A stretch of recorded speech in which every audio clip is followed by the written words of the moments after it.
So, time to get started. This is class number 3, all about customer behavioral study. And before we dive in here, I'd like to go back to last week.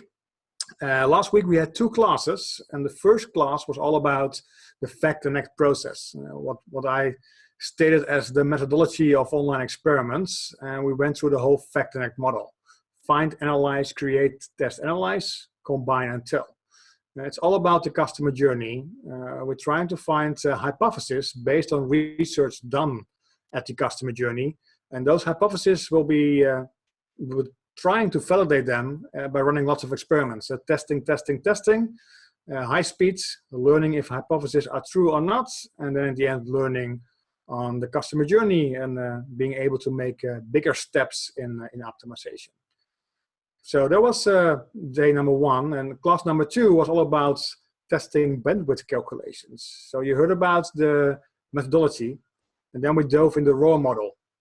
And the raw model is stating that you are able to start running experiments as a rule of thumb at 1,000 conversions per month. And if you climb up all the way to 10,000 conversions per month, you could have this in the DNA of your company. So if you're between 1,000 and 10,000 conversions, it remains a project. Above that, it's really a full dedicated team running experiments. If you're below 1,000, you can still do a lot. You can still do the Fact and Act process. You can still do the customer behavioral study, which we'll go into today. You can still create hypotheses. You could even prioritize them, which is class 4, but you're not able to validate them. You're just going to implement them. So above 1,000 conversions per month, you're able to run experiments. And then, of course, the question was, how many online experiments could you be running per year? And looking at that, this has all to do with power calculations. We stated statistical power as the likelihood that an experiment will detect an effect when there is an effect to be detected. Really interesting metric, way more interesting than significance or confidence. Statistical power is the most important metric upfront if you're trying to schedule your experiments or deciding if you could run experiments. Because going back to the raw model, if you have 1,000 conversions per month and you're going to run this experiment for 3 weeks, you need a 15% impact. So your B variation needs to improve compared to the default with 15%. That's a lot of impact. So this is also why if you're below 1,000 conversions per month, you hardly can do any experiments because you will never find a winning experiment. So power. We talked about power, false positives, false negatives being a way bigger problem, and talked about the fact that having a test with a power higher than 80% is really important. And that's something you can calculate up front. Now, up front, you can map out your different page types and see if this specific page has a power of more than 80%. Or rephrased, you can calculate how big the uplift should be to be able to get enough power. So we showed you this specific calculator, and you're able to just type in your own data and see, based on expected uplift, how big the power will be. And this is something you use to, of course, determine what page can we run experiments on, structure your experiments, and of course, define pages with the highest impacts. And this is why I gave you this specific spreadsheet. The homework assignment was just type in your data, your unique weekly users, and your uniquely weekly users with conversions. It will calculate the conversion rate, but way more important, it will calculate the MDE. So this was the assignment, get in the numbers, put the numbers in there, and at some point you will have this result. And in the MDE column, which is like the, not the final column, but the column before that, it says, okay, the homepage in this case, if you would like to run an experiment of 3 weeks with just A and B, you are looking for a minimal detectable effect of 8.2%. So if your B variation has not a real impact of 8.2%, you have a really low chance of finding a winner in this experiment. So if you typed in these numbers yourself, you probably have found out that, or you'll have lots of pages where the power is way too low, where the detectable effect size is just way too big to be able to find in an experiment. So some of you have now learned that you're not able to run experiments, and some of you have lots of data and have learned they can run lots and lots of experiments. Or you're, of course, in the middle and you found out that some pages are not able to run experiments on, and on some pages you can, and you have now learned which specific pages are the best ones to run experiments on, because they have the lowest minimal detectable effects. You could also type in your average order value, and in this way you could prioritize the pages which potentially leads to the highest impact. But this is all page prioritization. And of course, the thing we always do is first we're going to prioritize hypothesis. That's going to be part of class 4 next Thursday. We're going to learn how to prioritize hypothesis. And then we're going to map those hypotheses on the specific pages where we could reach the highest impact and come up with a test or experimentation schedule. So that's all for class 4 this coming Thursday, same time. But first, class number 3, the customer behavior study. It's all about the beginning. It's about the customer journey, trying to understand what's going on, the find and analyze phase. You know, we take a deep dive. We don't do this just for every specific experiment. We take a deep dive, a big study. It will have some outcomes which you can use for the next coming months. Then after we run several experiments, then we can do a redo of this study and optimize it based on the learnings we had, and then continue again. So it's like a big quarterly or half-year study you perform, but especially perform in the beginning. And it's answering the question, what could be optimized? And the thing I always like in the presentations of Pep Laya of CXL is this specific slide, which I stole from him. Opinions are like, well, you can read it, everyone has one. And this is the case in most companies. And what we always state, of course, is without an analyzed reason to start, it doesn't make any sense to start at all. An opinion is interesting. I think we should test this because I think we should do it. But hopefully, based on this study, I will show you are able to translate this specific opinion and back it up with data. So in class 4, you're able to prioritize the specific opinion on your test roadmap, because an opinion could be interesting if there is analyzation as a backup. But without an analyzed reason to start, it doesn't make any sense to start at all. So the goal of this behavioral study is, of course, insights in the most important customer journeys. We're talking about optimizing for users. They have a specific journey, and going from page to page, visiting other websites, looking at your competitor's website, going through Google, back to your website. That's a journey. We would like to understand their behavior, and we'd like to come up with lots of input for setting test hypotheses. And the thing we're trying to do is finding the why behind specific behavior. And we created this specific model we use for this customer behavioral study, which is what we call the 5V model. It's based on view of the customer, voice of the customer, validated data, verified data, and value of your company. And I will go through them step by step. First, I will dive in view of the customer. This is first-party data. This is heat maps, screen recordings, web analytics data, and even market data and trends that are being seen there. So also second-party data. The first thing we always do once we enter a new website or a new client is just take a deep dive. Take a deep dive into web analytics. And web analytics can be hard. If you're going to run experiments, it doesn't have to be that you are the expert in web analytics.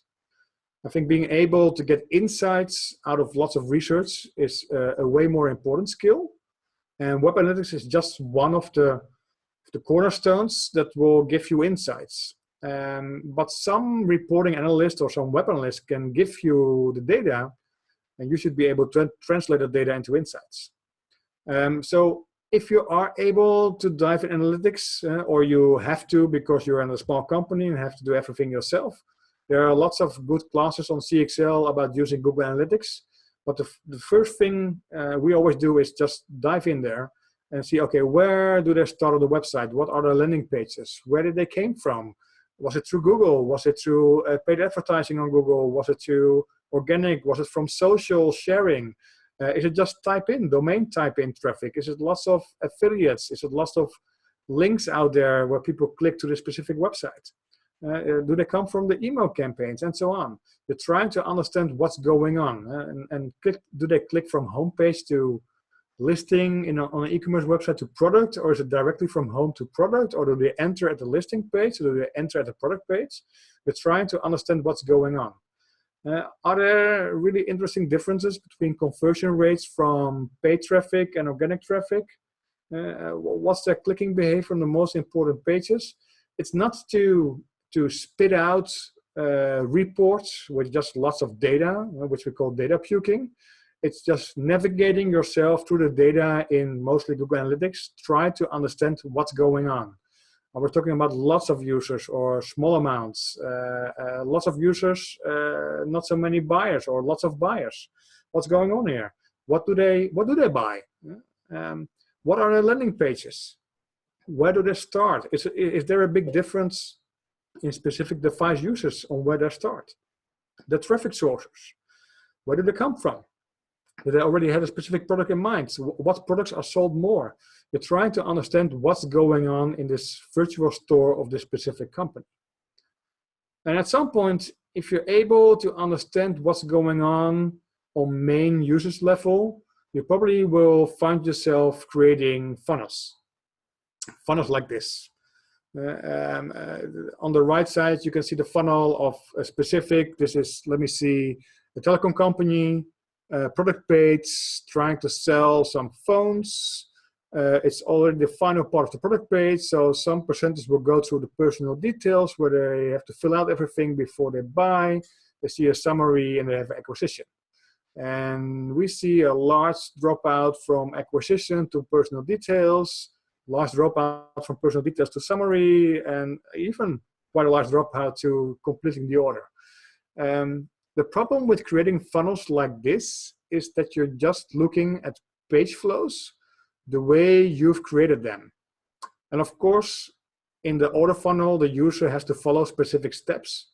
But these are not the kind of funnels you want to create to understand what's going on with the behavior on your website, to really understand what the customer journey is all about.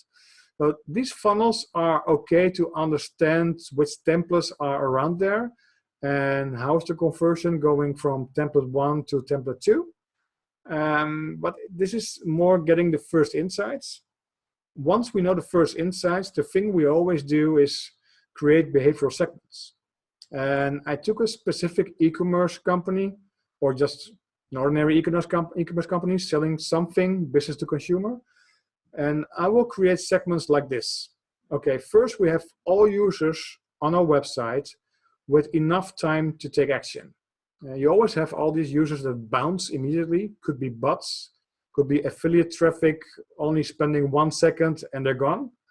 You probably won't have the time to influence them or motivate them to take action. So I will create a segment with users that spend at least like 10 seconds or 8 seconds or 12 seconds, depends on your user's behavior. They create a segment or at least one click on one specific element, or at least scroll to the page. So at least they spend some time, and in this time we will be able to motivate them to take the next step.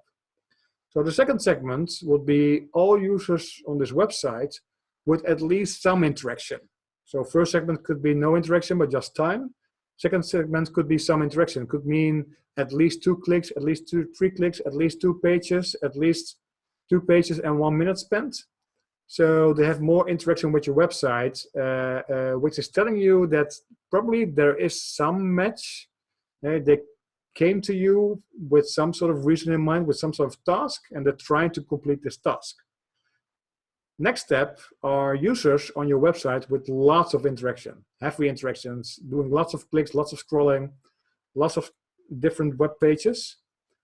And going there, the next one is users with a clear intent to buy. So users that go to specific product page templates, that saw the specific templates more than once, will probably have some intent to buy, that maybe open the form. So I will create a segment in analytics based on this type of behavior that will tell me some intent to buy. And when I create a segment, I'm probably not fully right.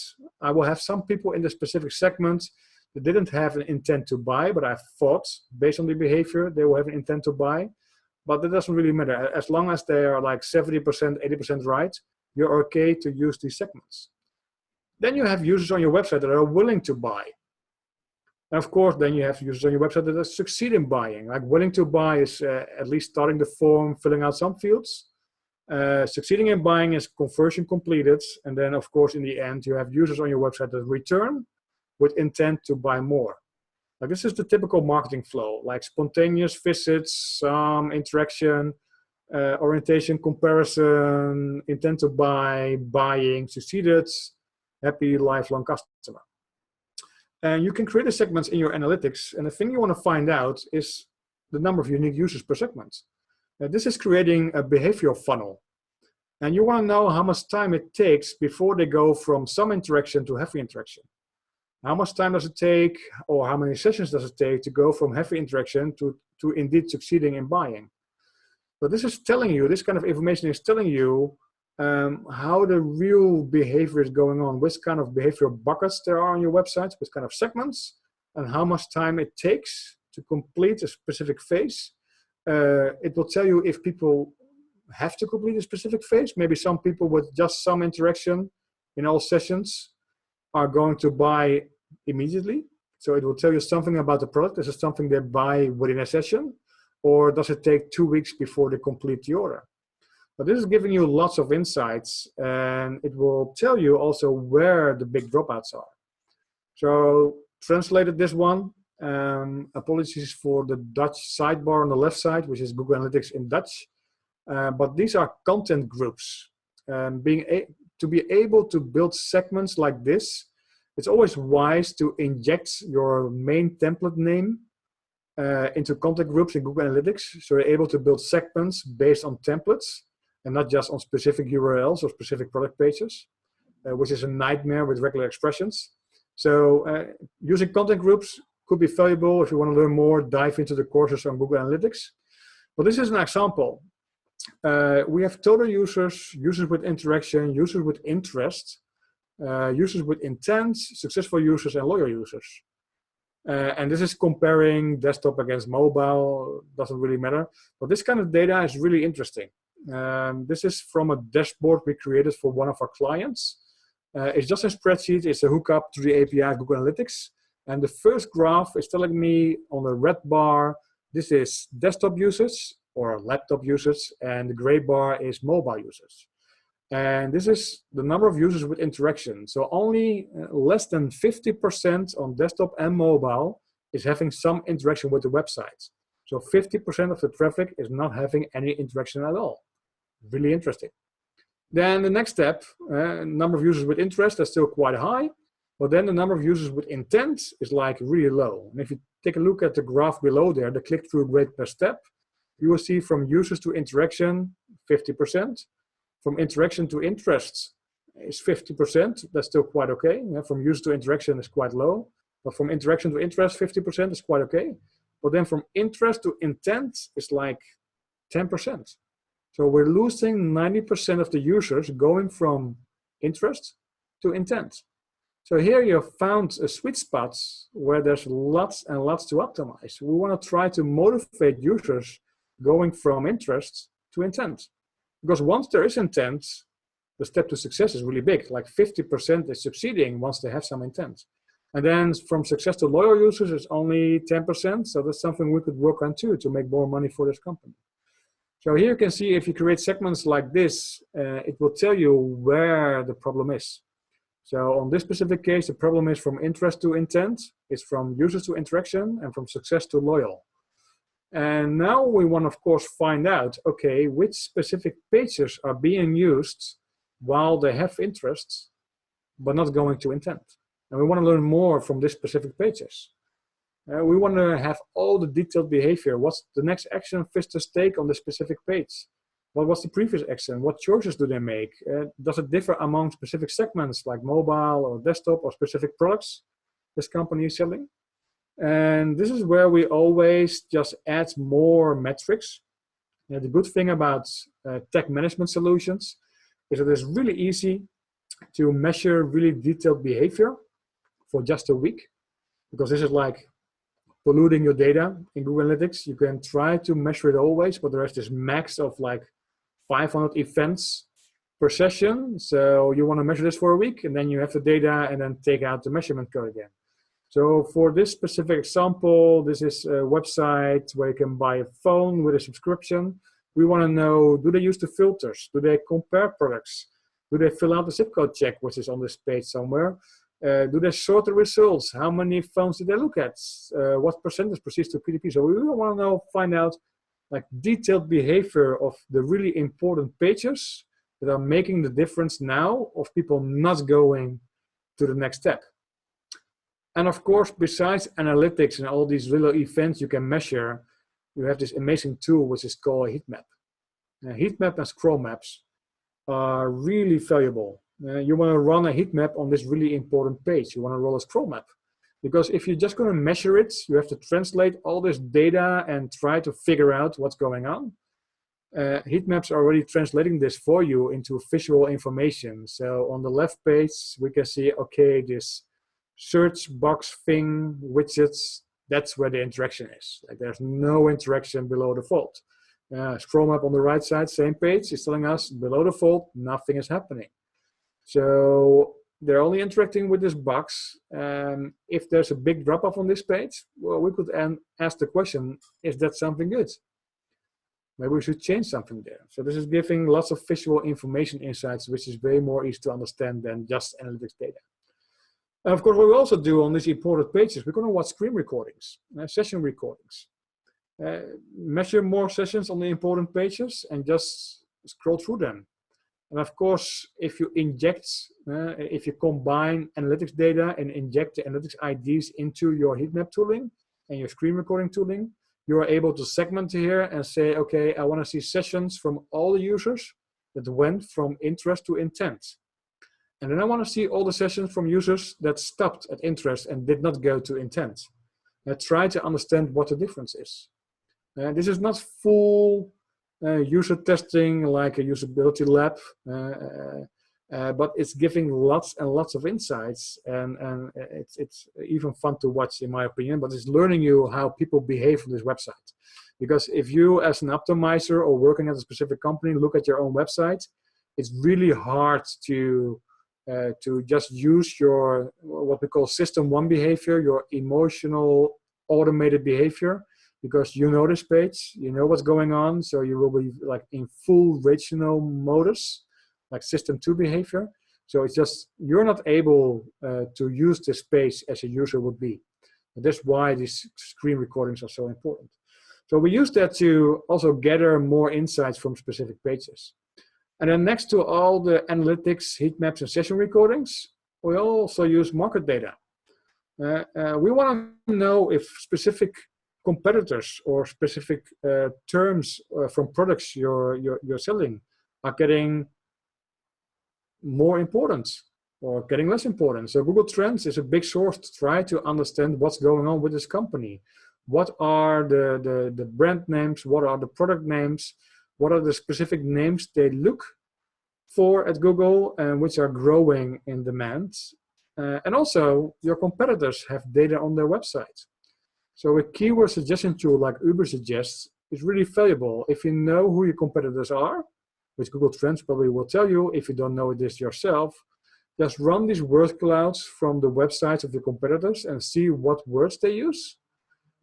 And then compare to your own website, try to understand what the difference is. Because your users will switch from website to website. They're not focusing just on your website. So this competitive data can be really important, and we will dive more in there in competitive data once we go to verified data in the 5V model. So what we do with view of the customer, what we're going to report on after we analyze all this data, we're going to report on the users per segment, on behavioral segments. So users, some interaction, users with intent, buying users, what are the numbers? We're going to report on the conversion percentage going from segment to segment and the time it takes to move from segment to segment.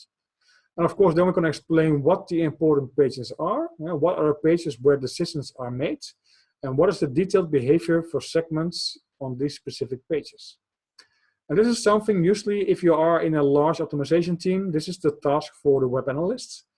And this is what the web analyst will report on to the main behavioral expert in the optimization team, mostly the product owner or the marketing person in the team. That's the person that's going to translate all these insights into hypotheses. Well, this is just view of the customer, which is a really important large part because it's first-party data. We also dive in voice of the customer, customer service, surveys, feedback tools, user research. Really valuable. And the first thing we always try to do, and which I could really recommend if you have customer service, if you have customers calling you with questions, prospects, clients, doesn't really matter, just sit there and listen or even participate answering questions. These are real people asking the real questions, which you cannot translate from your web analytics data. Just so observe, listen. It will give you some real valuable insights on how people use your specific product, service, or trying to buy something. Social media, of course, is a spin-off of customer service. Twitter, Facebook, and so on. If you are a large company, people will start complaining, which is not always fun, but it's really valuable information to just scroll through and see what their problems are. And of course, feedback from your website. We have tools like Usabilla, Qualaroo popping up on the right side here. What we mostly do is just write our own surveys and have it as a lightbox pop up through the tag management solution. Just a couple of yes/no questions and submitting these ones into analytics. So we can segment behavior in analytics based on the answers they gave us in the survey. And also the response rate on the surveys that are lightbox pop up are way bigger than the ones that pop up in your corner or just have this feedback tab on your website. Those ones will have way less people responding, and so it takes more time to collect data. But asking for feedback online is really valuable. Will also give you lots of insights. Same for user research. Doing interviews, focus groups, usability studies. As long as you just observe and not trying to steer the participants or control or asking why, because most of the people don't know why they're doing something. You want to observe and try to come up with insights yourself. And this is also a reason why we always try to recruit users. We try to recruit testers, and this is, I think, from Hotjar. They have this recruiter option. This is also a pop-up on your website. Just try to collect email addresses from people that would like to work with you, trying to optimize your website, and who are willing to answer questions now and then start using tools like Usability Hub, famous for the 5-second test. If you want to know what they think of a specific website, of your value proposition, what things on the specific product page they think are important and what elements they think are not important, a click test, a preference test, navigation test. To be able to run this, you need a user panel. And of course, you can buy them from the vendors like Usability Hub, but to build your own army, that's really valuable because you can set up your tests, email the tests, and within a couple of minutes, you will have like 30, 40, 50 participants answering your questions. That's valuable information. And it's just lots of information that will help you trying to understand what's going on. You saw lots of things going on in the data. You know the main behavior segments. You know the main important pages. But now you have learned from real users what they're doing on your website. Even more important, or maybe even the most important one, is validated knowledge. Previous experiments that you run. As long as you've run them with enough data, not calling out winners once they are significant. We will go into all these rules, I think in class 5 or 6. But if you have really good experiments that have been run that were okay on the data side, then you have validated insights. You have experiments that you've run that have learned something. And all these learnings are really important to be able to come up with proper hypotheses, because once you know that indeed social proof is a really important thing to do on your product page, this is something you want to make money on and start learning more and testing more and see what the effects are. So validated insights are really important in our customer behavior study. And then we have verified data. Verified data is mostly second-party data, but it's verified. And scientific research is a really important one in here. Scientific research. We use Google Scholar a lot.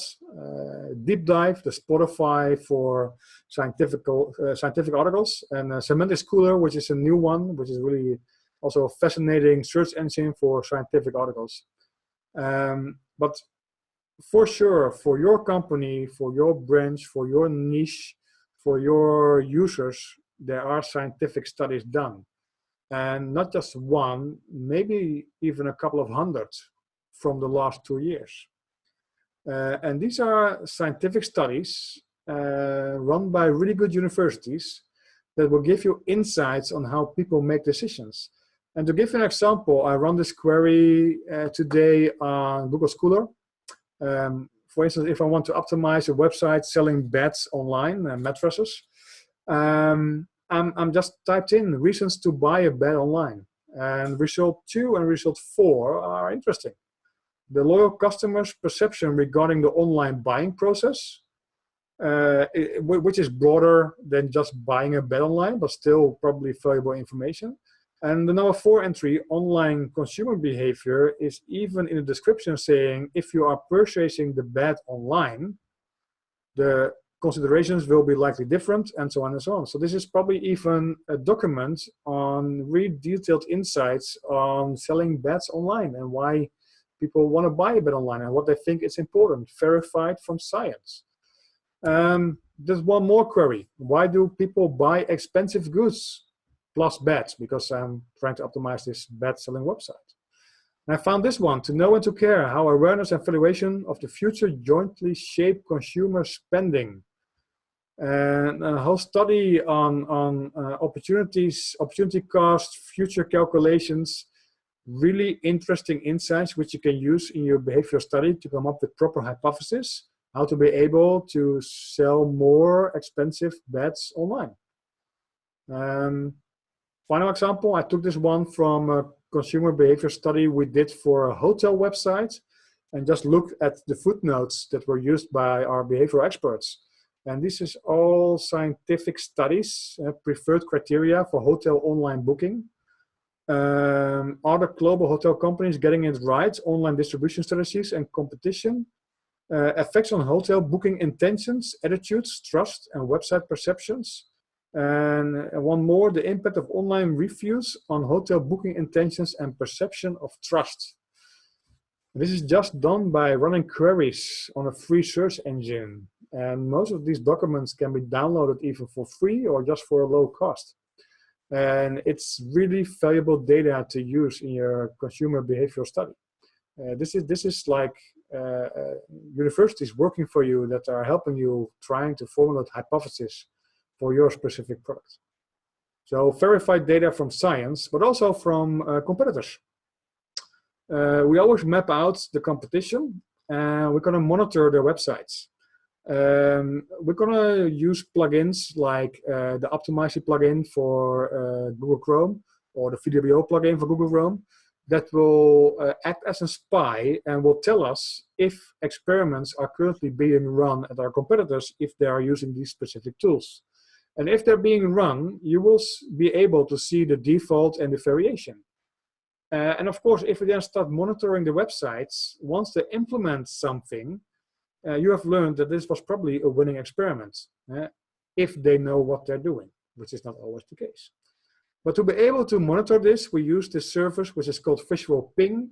It's on visualping.io. I will share a spreadsheet with tools in the Facebook group later on, with more tools like this. But Visual Ping is really affordable. And for instance, what I did here, I'm monitoring our online dialog website for content changes on the website. Every 24 hours, once there is a change, which I can just click on visually, like I want to track this visual part, If there's a change, it will send me an email telling me there was a change on this website. This was the old one, and this is the new one. So if you're monitoring all your competitors on all the main product pages and important pages you're trying to optimize yourself, you will just get an emails on changes they made. And these changes will affect the customer journey of your users. But of course, it will give you lots of insights what they're trying to change and what they're optimizing, which is also really valuable as a source for your consumer behavior study. So finally, after few voice validated and verified, we have value. Value is all about your company. Something most people tend to forget. The company has a mission, has a strategy, has short and long-term goals, has targets and main KPIs to focus on. So if we're going to write out this consumer study, if we're just writing this for what we think is the main important products, but all the targets are already met for this product, and the company is trying to optimize a different product, then we took the wrong direction. So make sure it's aligned with the value of the company, so your hypotheses are adding value at the company. So that's all about the consumer behavior study on the 5V model, and then the result is something like this. Just like 24 pages Word document with lots of insights translated into main hypothesis and sub-hypothesis. So because the thing we do with this info, this is main hypothesis based on everything that could be needed to motivate users to take the next step. When we were looking at these segments, and we're trying to motivate specific segments to go to the next step. And we added lots of insights from user research and surveys and from science and from competitors. And these are translated into main hypotheses, which could work, but which still need to be validated. But also, because we take this deep dive, we will find bugs and no-brainers. We should just implement them and fix them. And of course, we will bump into areas where we don't have the data to be able to run experiments. Just growth hack on those places based on the stuff you've learned. And of course, the most important part for this document is setting hypotheses to build the A/B test roadmap. I will give you an example taken from a real customer behavioral study.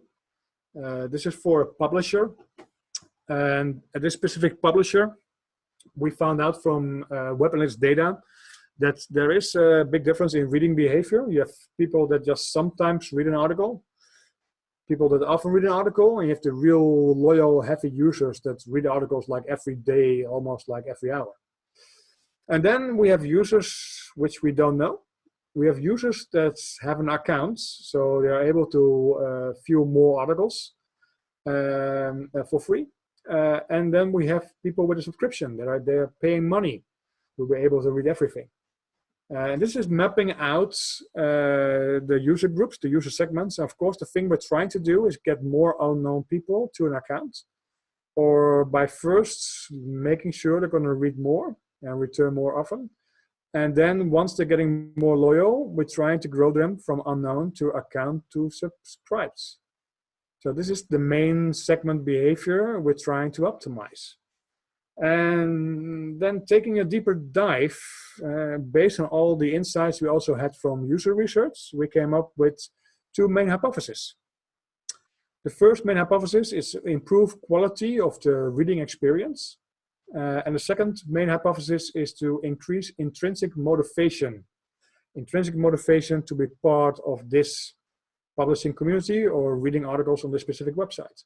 So going from extrinsic motivation, giving something for free, to intrinsic motivation, I really want to do this myself.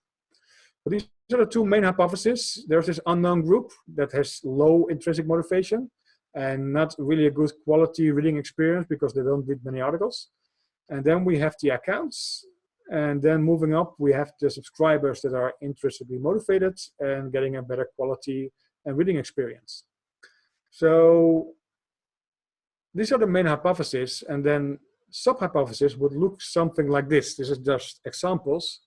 Like, okay, we have the foot in the door technique, or belongingness and conformity, or the salience bias. This is coming from the behavioral experts. Of course, it will tell what the technique is all about and what you should do with it. But these techniques are all there to improve the first hypothesis, getting motivation from extrinsic to intrinsic. And these ones are backed up with data from the customer behavioral study. So this is how we come to hypothesis or how we come to sub-hypothesis for the main hypothesis. And in the next class, we will find out how we're going to prioritize these sub-hypotheses based, again, on the 5V model, and then map them to experiments and run experiments, try to validate if these sub-hypotheses are true or not. If they are true and getting motivation up, then we're doing something good, and then numbers will go up. So this is how we translate those into behavioral documents. And there are way more techniques out there, and persuasion is not part of this course. There is this course running, I think just started on CXL. We have our own website on the Wheel of Persuasion, where our psychologists are publishing lots of techniques which you could use and showing examples how they're being used at specific websites. And I linked a spreadsheet over here with over 150 different persuasion techniques we use as clients. I will also share this one in the Facebook group, so you can go through them one by one and start learning more what kind of hypothesis we formulate based on this behavioral study.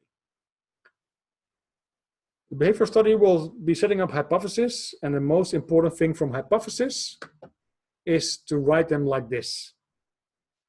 We always write hypotheses like, if I apply this specific persuasion technique, then this behavioral change will happen. So something will happen in the data.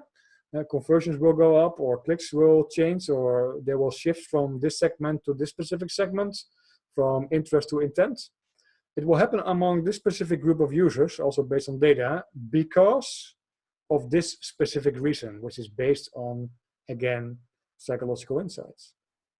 So this is a proper scientifically backed up hypothesis.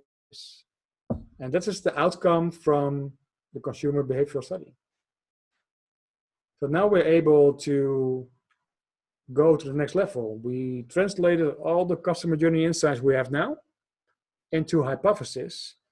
And then we're going to prioritize them, map them on experiments, create an experiment schedule, and start running experiments fast to see if this hypothesis could be validated. And prioritization is part of the next class, which is this coming Thursday. We'll go through there and map those hypotheses on the 5V model and trying to prioritize them.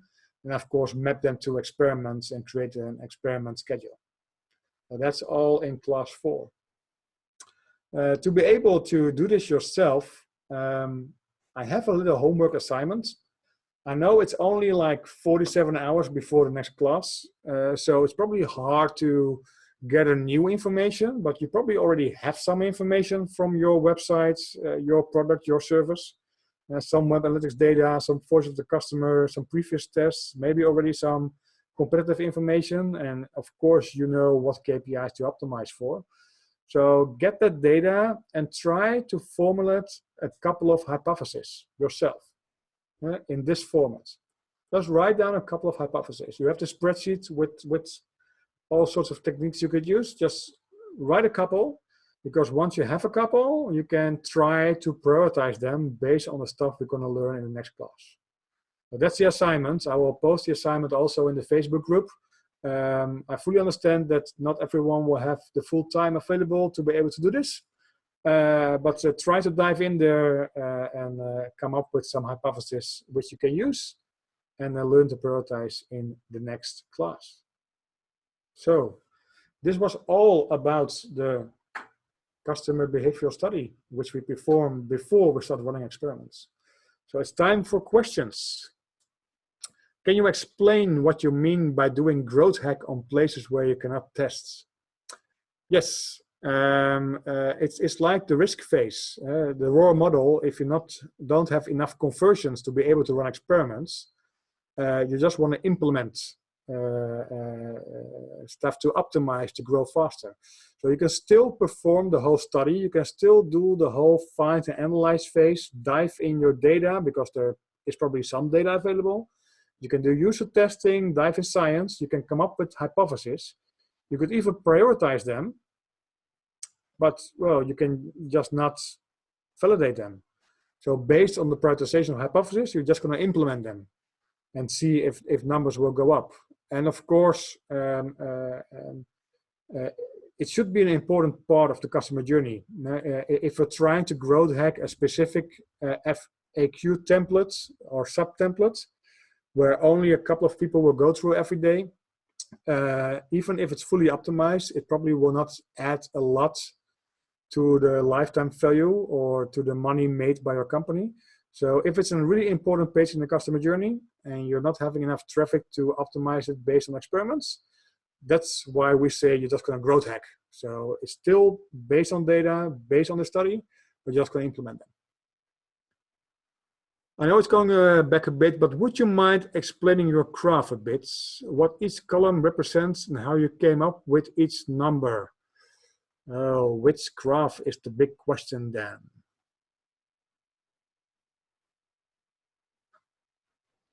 Can you also explain extra and intrinsic that you had on your graph? Okay, I will go back to that example. And if you could rephrase the question on explaining the graph a bit from Lauren, then I'll be able to answer it. This one.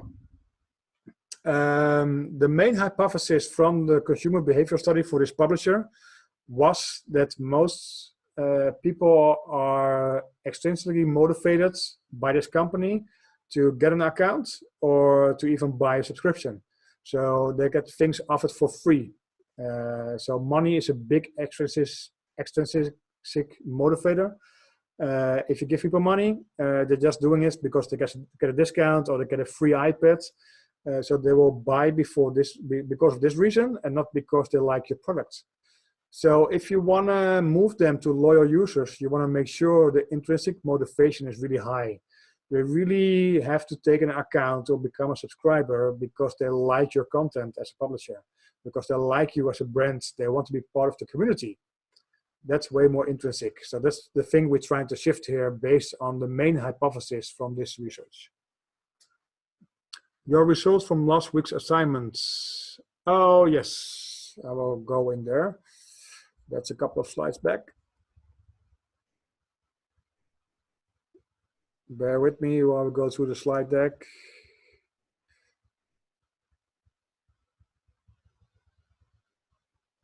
Oh, we've done a lot. Here we go, almost there. This is an example spreadsheet. Test page is a specific page template. Weekly visitors, the number of unique visitors you have on your specific website you're trying to optimize on this specific page template.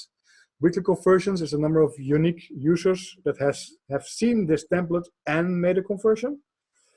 Conversion rate is something you should not alter. That's something calculated automatically. Weeks of testing is something you would change to like 1, 2, 3, or 4.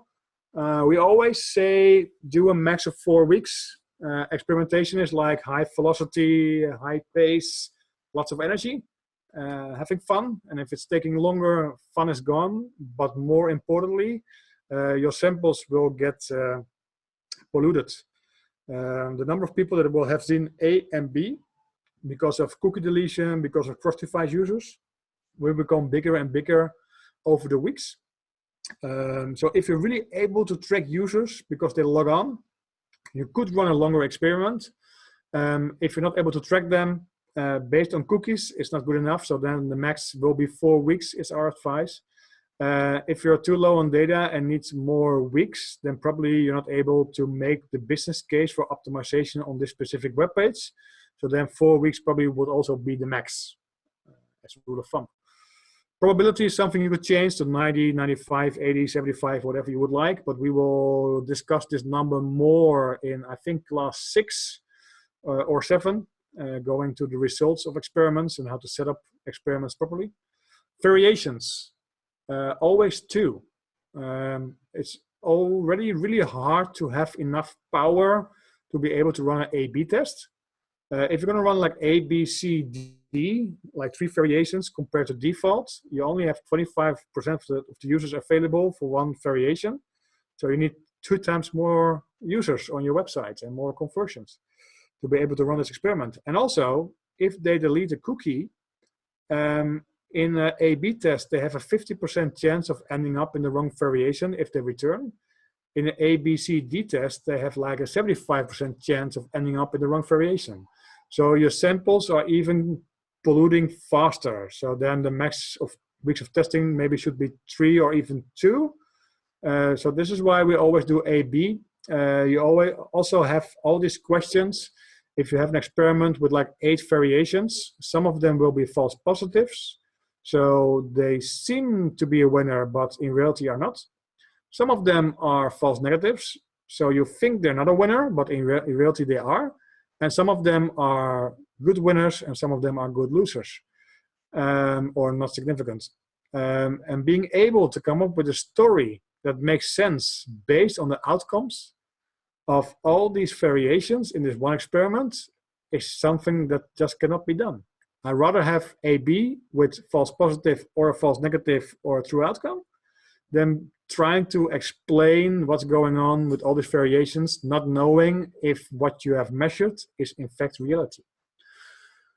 So minimal detectable effects, that's the number you're striving for. So you could still change this homepage example on row 1 into 4 weeks, and then it will probably drop to 7.5 or something. But if you want to be able to detect an effect in your experiment, a significant effect, you should make an impact of 8.2%, which is a lot. If it's above 10, just don't run experiments. If it's below, well, trying to find out, it depends on the maturity of the website you're optimizing. If it's a low maturity website, you probably could make these impacts. If it's a high maturity website, you're never going to reach these impacts. Number of tests per year is calculated automatically based on the weeks of testing. Effect on revenue is calculated automatically based on the average order value you type in the spreadsheets. And the rank is the prioritization based on all this data of the pages or the templates where you could create the biggest impact. So once we prioritize hypotheses in the next lesson, we could map them on the pages where we have the biggest impact. So going to the next question. Is probability the same as significance levels? Probably some statisticians will kill me now, but yes. Let's say so to make it easy. But power is something different. The chances of finding a winner, if there's a winner to be detected, that's power. And significance is having a 90% chance that this one in the next test is again positive as an outcome. But we will dive a bit more in this stuff in lesson 6. But the real in-depth statistics, there's a separate course on CXL on statistics. Next question. Can you explain what you mean by minimum probability? I think I just did I, Beta? If not, be happy to answer more thoroughly in text on Facebook, because statistics is hard. That's really hard. But the main thing is you have to understand power. If you don't understand power, then you're probably going to run experiments on page templates where you will never be able to find a winning outcome. So, any more questions?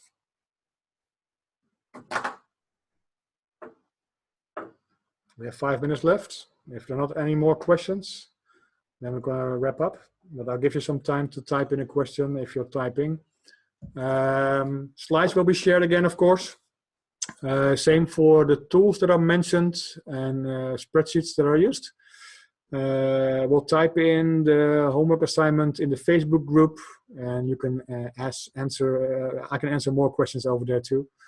We'll also try to post the spreadsheets with the techniques that was mentioned in the slide deck and an overview of all the tools mentioned so far as an open spreadsheet. I think that could come in handy. So thank you all for watching this one live.